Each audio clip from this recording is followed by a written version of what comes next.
Omuwala ono kiteeberezebwa okuba nti yagudde mu bakalitima abatannamanyika ne bamugajambula okumutuusa ku mbeera eyamuse.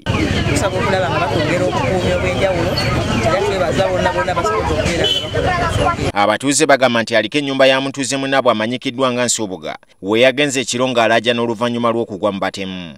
Sawa zawadde nga 8 olwaleero nga bukya omutuuze wange omuwami Nsubuga n'ankubira essimu n'ategeeza nti waliwo omukazi walaza lwe naye nga akubiddwa ava mu musaayi mungi.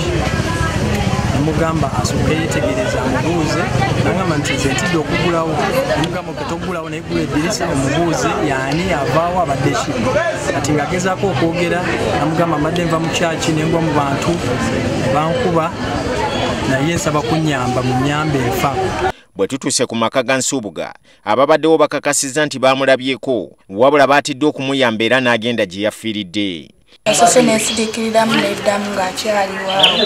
Oba atudde wali yadde atudde wali n'asitukawo n'awuuka wali yabuusa wali n'atambula nanga neyiba awo tutwazeemu ndabako. Abatuuze abalala bagamba nti bo bamuwulidde ku ssaawa nga 8 ogw'ekiro wabula bwe baayise poliisi bamunoonyeza nga tebamulabako. Tutuukawo ne tunoonya naye ng'enkuba etonnya nnyingi nnyo tutamulaba.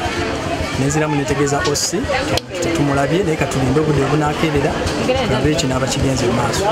Oluvannyuma omulambo gw'omuwala ono gusangiddwa mu lusaalu era poliisi n'egutwala mu ggwanika e Mulago. Poliisi era egamba nti abatuuze mu kitundu kino bayitiriza okutambula ekiro kyokka ng'abasinga tebamanyikiddwa n'abakulembeze ba ku kyalo. Dini Lubowa Sava, NTV ku ssaawa emu.